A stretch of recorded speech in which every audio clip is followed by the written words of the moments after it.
하나님의 은혜가 이 시간 우리들 모두에게 임하기를 주의는 축원합니다. 서로 인사하십시다. 은혜 많이 받읍시다. 인사하십시다.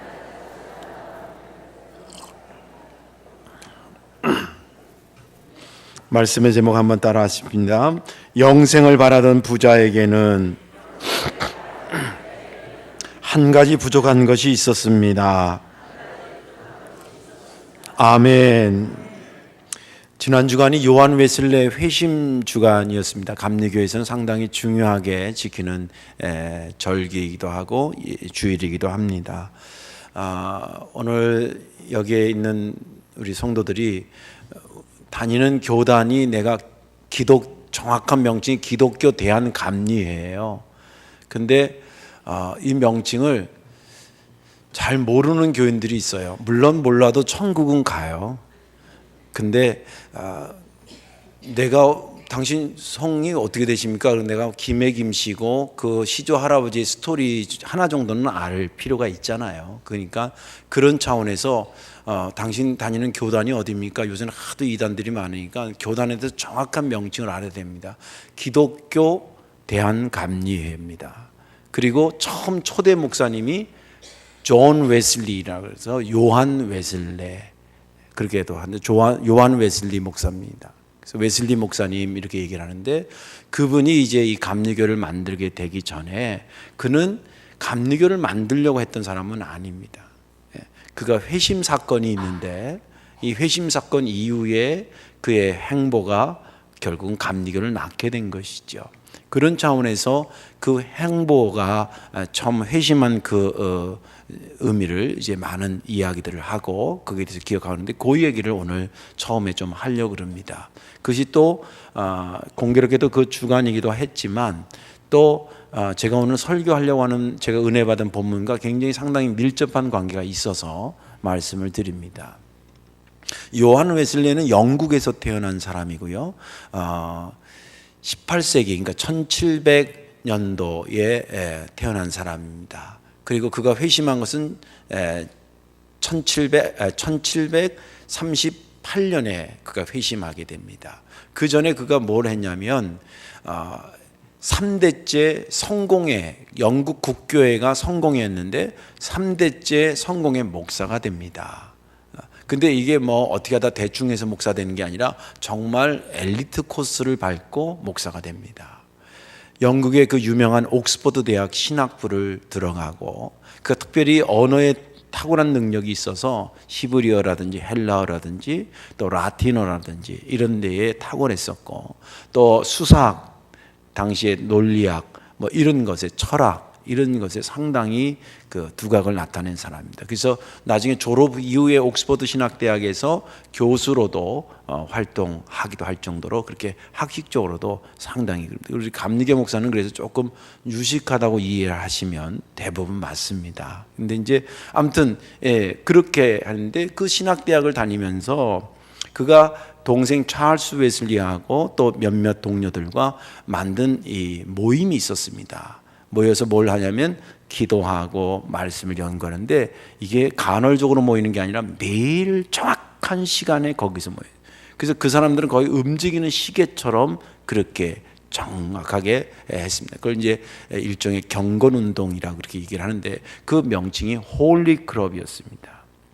그러니 말씀을 연구하고 기도하니까 겉으로 볼 때에는 그런 믿음이 없는 거예요. 그런 훌륭한 목사님이 없는 거죠.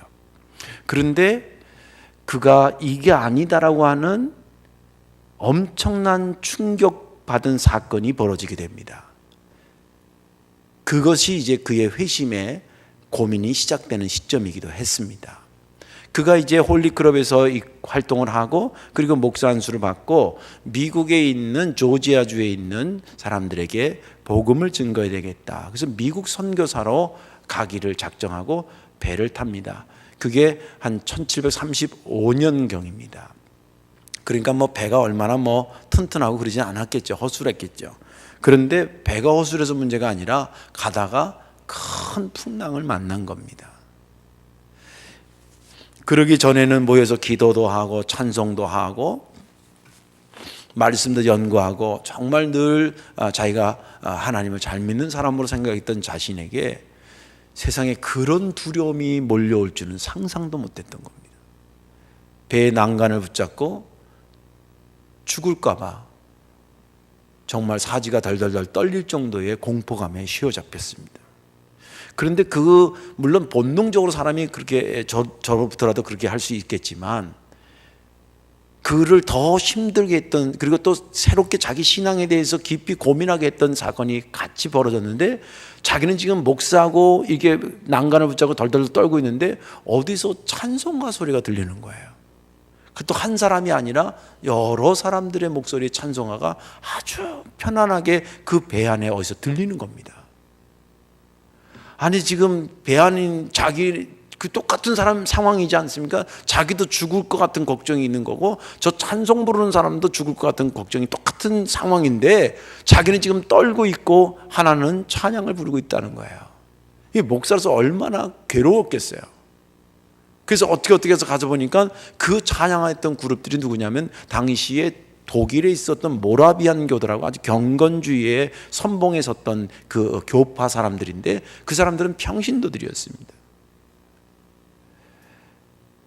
당신들은 대체 그런 질문을 서로 나누고 이야기를 나눴다고 자기 일기를 썼는데, 당신은 대체 왜 이렇게 안 무섭습니까? 뭐 이런 질문을 서로 하니까 그 모라비안 교도 하나가 이 사람이 목사인지 모르고 뭐라 그러냐면, 당신은 예수님을 당신의 구주로 영접했습니까? 이렇게 묻습니다.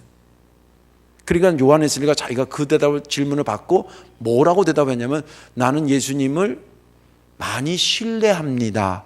그렇게밖에 대답을 못했다는 거예요. 구주입니다 뭐 이런 대답을 좀 깔끔하게 했어야 되는데 왠지 그렇게 깔끔하게 안 됐다는 거예요. 심령의 상태가 그런 거죠. 그리고는 이제 배를 타고 건너가서 미국 가서 선교하는데, 이게 될 리가 있나. 2년 4개월인가 선교했는데 아주 실패를 하고 다시 영국으로 돌아옵니다. 근데 그 머릿속에 계속 그게 자기 신앙적 갈등인 겁니다. 왜 그들은 그랬을까? 근데 왜 나는 그렇게 두려워했을까? 그가 질문했을 때 나는 왜 이렇게 선명한 대답을 하지 못했는가? 이런 것들을 생각하다가 몇 달이 지나지 않아서 수요일 날 저녁 기도회가 있는 어느 교회에, 그의 일기에 보면 이렇게 그렇게 썩 내키진 않았는데 그냥 수요일 저녁 예배니까 그냥 가자 그래서 갔다는 거예요. 그러니까 여러분들도 교회에 썩 내키지 않아도 오세요. 썩 내키지 않아도, 썩 내켜야만 오는 게 아니에요. 썩 내키지 않아도 왔는데 그날 거기서 말씀을 듣다가 이 사람 완전히 뒤집어진 거예요. 그러니까 영어 성경에 자기가 가슴이 워밍하기 시작했다. 따뜻해지기 시작했다. 뭔가 감동이 되기 시작했다. 그렇게 표현하고 있어요. 그게 무슨 말씀을 들어서 그런 거냐면, 로마서에 있는 말씀을 듣는데 오직 의인은 믿음으로 말미암아 살리라 라는 말씀이었어요. 우리가 익히 듣는 말씀, 세상에 그 말씀을 듣고 왜 이렇게 회심했는가? 그는 그 전에 그가 모여서 홀리클럽을 결성하고 기도하고 말씀을 보고 선교사로 나가고 이런 것을 자기가 이렇게 해야 하나님의 나라에 들어가는 과정으로 자기의 행동을 통해서 가는 것으로 이해하고 있었습니다. 그는 교회사를 연구하면 요한 웨슬리가 그렇게 생각할 수 있었겠구나라는 이해는 됩니다. 왜냐하면 천주교의 신학에 보면 그 공적주의가 있어요. 그래서 자기의 의로운 행위가 모아져서 하나님의 나라에 가고, 또 한 가지는 은총을 통해서 하나님의 나라에 들어간다. 이런 두 가지 것을 가지고 있어요. 그게 개신교하고 사람이 벌어지기 시작한 건데, 그러나 신학적으로는 벌어졌지만 그 문화적인 것은 선한 행실을 많이 하고 주님이 원하는 걸 많이 할 때 주님의 나라에 들어간다라고 하는 그러한 신학적 배경 속에서 이 사람이 자란 거예요. 그래서 모여서 기도하고 열심히 예배드리고 한 것도 그렇게 해야 천국에 간다고 생각한 거예요. 지금도 여러분들 그런 사람이 없을 것 같죠? 제가 전도하거나 뭐 이렇게 물어보거나 믿는 사람들 얘기하고 들으면, 뭐 교회는 다녀도 예수님 믿어도 착하게 살아야지 구원받지요. 이딴 얘기를 하는 사람이 있어요. 그러면 또 바보같이 그렇다고 막 꺼덕거리는 사람도 있어. 여러분들 이것은 착하게 살지 말자는 얘기 전혀 아니고 오늘 얘기 설교를 잘 들으셔야 돼요. 오늘 설교 조금 어렵고요. 신학적인 설교예요. 근데 제가 매주 그런 설교를 하는 게 아니기 때문에 적어도 여러분들 일생 신앙생활 하다가 시상생활 하는데 마치 건물을 10층짜리를 짓는데 지금은 기초 작업을 하는 겁니다. 굉장히 중요한 거예요. 이것이 되지 않고 이것이 여러분들에게 해결되지 않으면 신앙생활이 힘들어지는 거예요. 자유하기를 주의 이름으로 축원합니다. 진리를 알지니 진리가 너희를 자유케 하는데 이 요한 웨슬리는 거기에 자기가 집혀 있었던 거예요. 내가 뭘 해야지 구원에 이르게 되는데 근데 뭘 해봤는데 된 게 없거든. 설교도 실패하지. 누가 당신 예수를 그리스도로 영접했냐 그러니까 목사인데 당황돼가지고 대답을 제대로 많이 신뢰한다 그렇게밖에 못하지. 거기에 내 행위로 구원받는 것이 아니라 오직 의인은 믿음으로 말미암아 사는 거구나. 주님의 은혜로 내가 사는 거구나. 그걸 얻고 나서부터 그가 가슴이 뜨거워지고 자유함을 누리고 그 이후에 그가 88세 살 때까지 복음을 증거했는데 그의 전기에 보면 약 40만 킬로를 전도하러 다녔다는 거예요. 그래서 감리교의 트레이드마크는 요한 웨슬리가 말을 타고 한 손에 성경을 들고 말 타고 전도하러 가는 게 감리교의 트레이드마크입니다. 구원은, 영생은 우리의 행위로 구원받는 것이 아니라 주님을 나의 구주로 영접하고 그 믿음과 그 은혜로 받는 것입니다. 오늘 본문에 있는 말씀은 예수님이 어느 날 복음을 증거하러 가시는데 한 부자 젊은이가 예수님을 막 예수님 앞에 뛰어오더니 그 앞에 철썩 무릎을 꿇고 아주 진지한 질문을 합니다. 달려온 거나 그가 무릎을 꿇는 거 보면 그의 인생에 이 질문은 상당히 소중하고 한 번은 풀어야 될 그런 심중하고 심오한 질문이었기 때문에 그가 그렇게 물어보러 온 것입니다. 그가 뭐라고 얘기를 하냐면 선한 선생님, 예수님한테 선한 선생님, 내가 영생을 얻으려면 무엇을 해야 합니까? 이렇게 묻습니다. 그러니까 예수님께서 바로 대답을 하지 않아요. 호칭을 수정해 주신 다음에 선하게 살려고 한다고 한다면 10계명이 다 있잖아. 살인하지 말라, 도둑질하지 말라, 간음하지 말라, 이웃 것 빼앗지 말라, 거짓 증거 대지 말라, 뭐 이런 얘기들, 내 부모를 공경하라, 이거 이렇게 하면 돼. 그랬더니 이 선한 사람이 이 부자가 뭐라냐면 예수님, 제가 그거 어릴 때부터 다 여태까지 흠없게 지켜왔어요. 지켜왔는데 이 질문을 또 왜 하는 거냐면 자기 행위로 하다 보면요, 예를 들면 이런 겁니다. 선한 것으로 선한 일을 많이 해야 구원받는다면 그 끝이 어디요? 내가 예를 들자면 돈으로 예상할게. 예를 들게요. 내가 1억 정도 선한 일 했으면 천국 간다고 생각했어. 그리고 그 정도 했었어. 근데 어떤 사람 물어보니까 선생님 어떻게 한 1억 정도 선한 일에 썼는데 나 천국 가겠죠. 그러니까 그 사람도 만약에 선한 일로 천국 가는 걸로 생각하는 사람이 뭐라냐면 에이 선생님, 당신 형편 같으면 한 5억은 써야지. 그러면 4억 못 쓴 게 그러면 천국 못 간다고 얼마나 고민스럽겠어. 이 사람이 지금 그런 거예요. 뭔가 자기 간에는 잘하게 했는데 어느 날 보니까 이거 가지고는 뭔가 영생에 들어가지 못할 것 같은 생각이 든 거예요. 그래서 예수님한테 와서 그 선한 걸 어떤 걸 더 해야 될지를 한번 가르쳐 주십시오. 그런 의도로 지금 묻는 거예요. 근데 예수님이 보니까 그 질문은 틀린 질문이거든요. 그래서 그에게 뭐라 그러냐면 너한테 한 가지가 부족한 게 있는데, 여기서 잘 들어야 된다. 한 가지 부족한 게 있는데 네가 부자인데 네 갖고 있는 재산을 다 팔고 그리고 와서 나를 따라라. 그렇게 얘기합니다. 다 팔아서 가난한 사람한테 주라는 게 중요한 겁니까? 와서 나를 따르라는 게 중요한 겁니까? 주님이 말하려고 하는 의도는 어디 있는 거예요? 후자에 있는 거예요. 쉽게 얘기하면 너 이것 때문에 나를 못 따르니까 이것 제거하고 나를 따르라는 얘기예요. 애들한테 나 어떻게 공부 잘하지? 막 이러니까 너는 게임 그만해. 그리고 책상에 앉아. 그래야지 너 공부 잘해. 한 반은 컴퓨터에다 갖다 올려놓고 한 반은 책상에 놓으니 그럼 가랭이 찢어져 안 돼.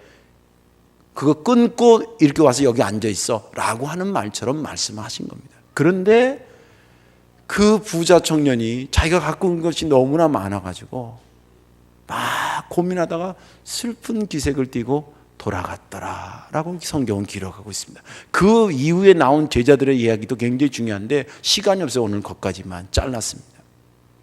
여기까지가 본문입니다. 지난 주간에 이 본문을 읽으면서 제가 은혜됐던 것은 21절인데 예수께서 그를 보시고 사랑하사 이르시되 내게 아직도 한 가지 부족한 것이 있으니.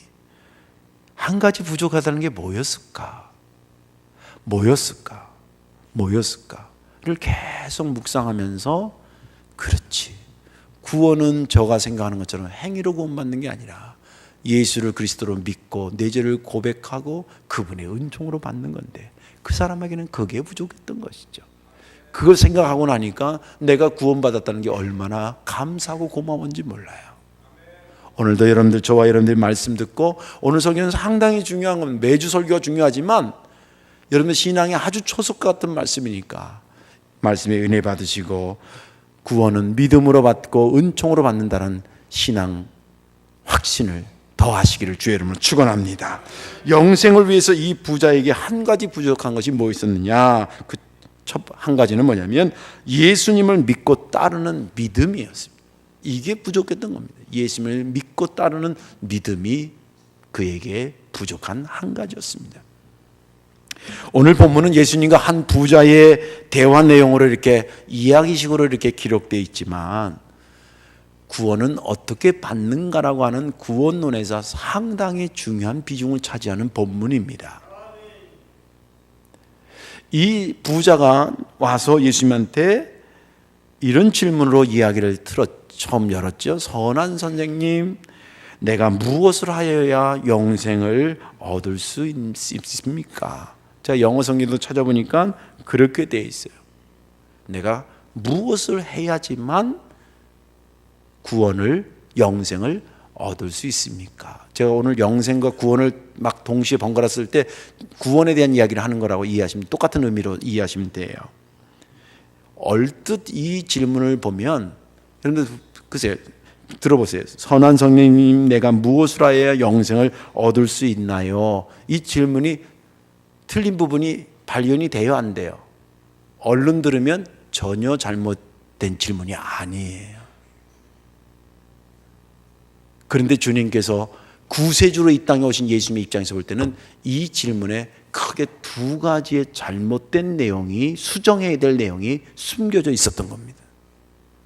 여러분들, 그것이 뭐냐면 두 가지 중에 하나는 예수님에 대한 호칭에 대한 문제고, 두 번째는 그 부자가 갖고 있던 구원론에 대한 자기 나름대로의 생각, 두 가지가 잘못된 것이 여기 녹아져 있습니다.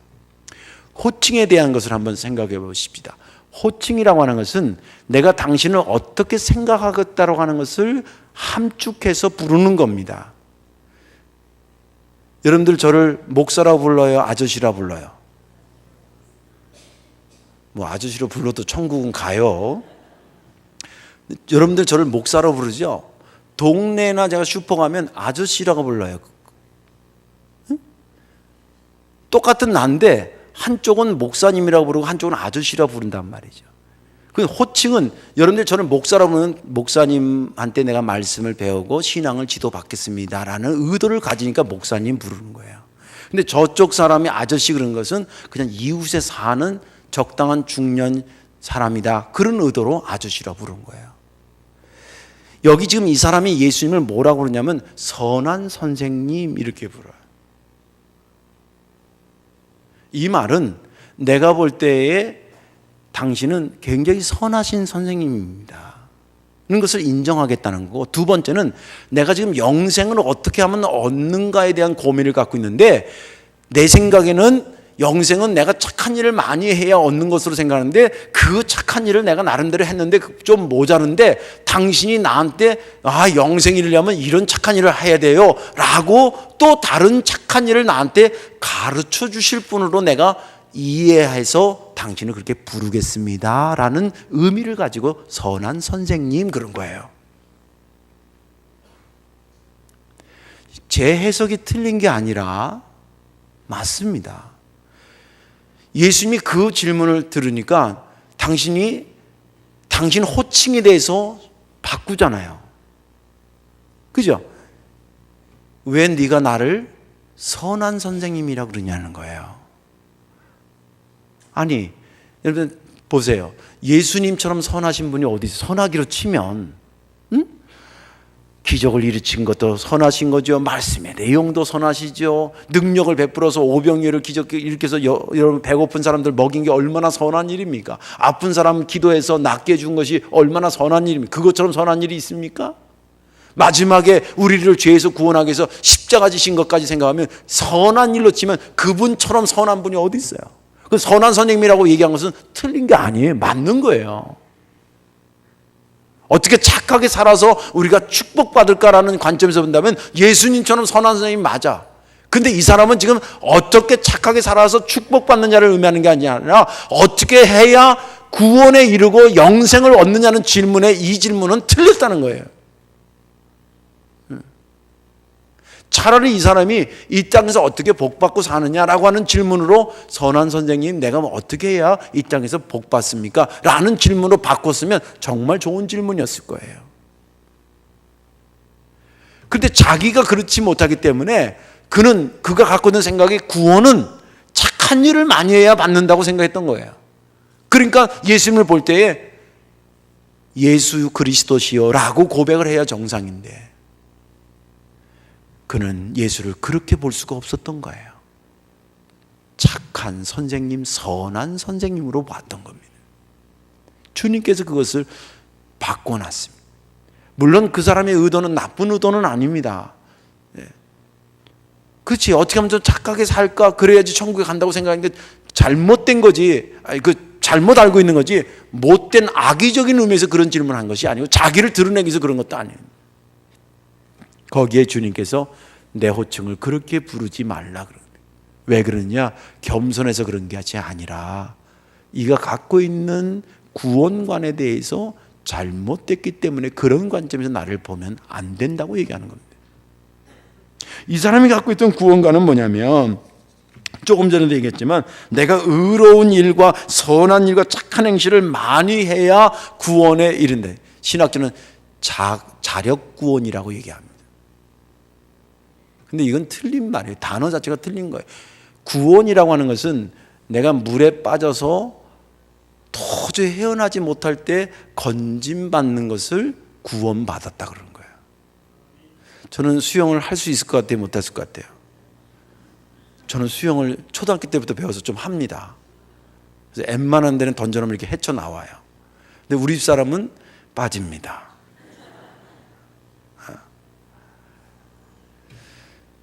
도저히 불가항력적인 상태에서 누군가에 의해서 건짐받은 것이 구원이지 자력구원이라는 말은 틀린 거예요. 내가 헤엄쳐서 나올 수 있는 건 구원이에요? 그냥 내가 헤엄쳐 나온 거지. 누군가에 의해서 건짐받는 거예요. 그게 구원이잖아요. 근데 이 사람은 영생을 원하고 구원을 원하면서도 그래서 구원이라는 단어보다 이 사람은 영생이라는 단어를 쓴 거예요. 내가 뭔가를 착한 일을 많이 하면 드디어 하나님의 생명으로 들어가지 않겠는가 라고 말했던 것이죠.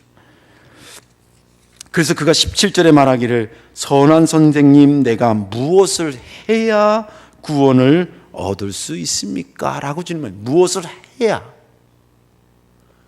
주님은 할 것 없다는 거예요. 그 목사님 이런 질문하는 분이 있어요. 목사님 그 나머지 그거 보니까 너 거 다 팔아가지고 가난한 사람한테 다 주고 그리고 나를 따르라고 그렇게 얘기하셨잖아요. 그렇게 질문할 수 있습니다. 그 착한 일 중에 가장 큰 착한 일 아닌가요?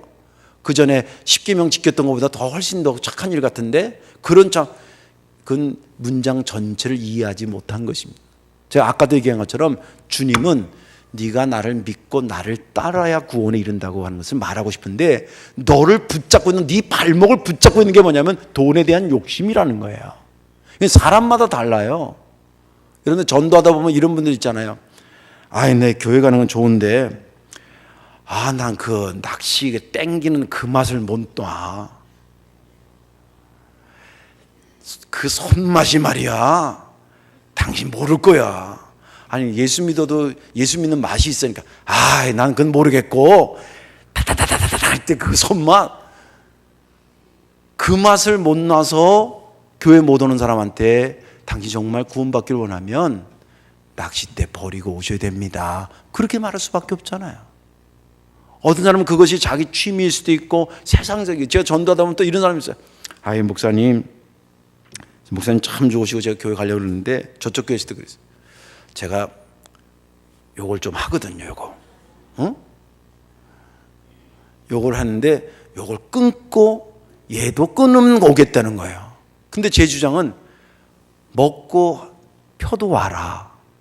은혜 받으면 당신 다 끊게 된다. 근데 안 믿어. 그래도 어떻게 이거 끊고 오겠다는 거예요. 여자가 안 오고 있어. 그 사람한테 주님께서 당신 정말 구원받기를 원하면 당신 이거 끊어라. 세상적인 재미 끊어야 내 앞에 올 수 있고 나를 따르라고 한 말이지. 여러분들 생각해 보세요. 이 부자가 얼마나 착한 겁니까? 이렇게 생활하기라도 여러분 쉬울 것 같아요? 쉽지 않습니다. 비록 이 사람이 재산을 팔고 그러지는 않았지만 그 전까지 한 것만 해도 일반 사람 평균 내면 이 사람처럼 착하게 산 사람은 없어요. 근데 주님께서 그 사람이 뭘 얼마나 착한 게 모자라가지고 그 다음 착한 일을 해야지 그 다음에 너 천국 간다, 그런 차원에서 이 얘기를 했냐고. 그렇지 않는 거예요. 구원은, 주님에 대한 구원과는 정확한 겁니다. 네가 죄를 고백하고 예수를 그리스도로 믿으면, 그리고 나를 따를 때 네가 주님의 나라에 들어갈 수 있는 거예요. 그것이 정확했기 때문에 그렇게 선포할 수밖에 없었던 것입니다. 다만 안타깝게도 그 사람이 그러려니까 예수님을 따를 수 있는 용기가 나지 않았던 것이죠. 그리고 슬픈 기색을 따고 그냥 돌아갔다고 성경은 말해주고 있습니다. 구약에도 그런 것이 있잖아요. 롯의 아내가 소돔과 고모라 땅에서 건짐은 받긴 받았는데 절대 뒤돌아보지 마라 그랬거든. 근데 그 당시에 소돔과 고모라 땅이 어느 정도의 좋은 지역이냐면 미국의 뉴욕 같은, 맨하탄 같은 곳이에요. 그걸 다 버리고 오려니 너무나 섭섭해서 뒤돌아봤다가 소금 기둥이 됐다고 그러잖아요. 또 성경은 말하기를 밭을 가는 사람이 쟁기를 잡고 자꾸 뒤쳐다보면 안 된다 이거예요. 믿음의 원리를 가르쳐주고 있는 것이었습니다. 이 부자는 착하게 안 살아서 구원받지 않은 것도 아니고 재산을 안 팔았기 때문에 구원을 받지 못한 것이 아니라 예수님을 따라야 된다라고 하는 것에 그것을 받아들이지 못해서 결국 예수님이 자기 재산보다 못하다고 생각했던 거 아니겠습니까? 그래서 주님의 자리에, 구원의 자리에 이르실 수 없었던, 생각은 참 좋고 의도는 좋았는데 그것이 그에게 부족했던 것입니다. 이제 말씀을 정리합니다. 구원받아 영생에 들어가는 원리는 정확합니다. 우리의 행위로 어떻게 착하게 살아야 구원받냐? 그것은 아닙니다. 예수를 믿고 그분 앞에 내 죄를 고백하고 그래야 구원에 이릅니다. 근데 이런 복음의 원리를, 구원의 원리를 전하면서 제 마음이 편치 않은 부분이 있습니다. 제가 30년 복음을 증거하면서 얻어진 것입니다. 뭐가 왜 편치 않느냐? 이걸 역용하는 성도들이 있어요. 행위로 구원받는 게 아니래네. 착하게 살아야 구원받는 줄 알았는데, 주일날 한 번도 안 빼져 먹어야지 구원받는 줄 알았는데, 빠져도 구원은 받는구나. 그냥 대충 살아도 회개하면 구원받는구나. 구원은 받습니다. 그러나 자기 행위에 대해서 등한시하는 사람들이 생길까봐 이 복음을 증거하면서 자꾸 제 뒷골이 땡기는 거예요. 많이 봤어요. 선하게 사십시오. 그것은 내가 이 땅에 복받기 위해서 그렇게 사는 거예요. 그리고 구원받은 자로서 마땅히 삶의 의무로 그렇게 사는 거예요. 그러나 그것이 그럼에도 불구하고 구원받는 조건이 되지는 않습니다. 오늘 이 구원의 진리가 여러분의 신앙에 견고하게 뿌리 내리셔서 구원의 감격을 가지고 더 착하게 선하게 사는 성도께 온 성도들 되시기를 주님의 이름으로 축원합니다. 기도하겠습니다. 사랑과 은혜가 많으신 아버지 하나님, 행위로 치면 천국 시민처럼 착하게 살 수 있는 요소가 우리에게 얼마나 되겠습니까? 이 세상에 저보다 착하게 사는 목사가 얼마나 많고 우리보다 착하게 사는 교인들이 얼마나 많겠습니까? 착한 것으로 구원받는다고 한다면 여기에 예배드리고 머리를 조아리는 심령 속에서 과연 몇 명이나 구원을 받을 수 있겠습니까?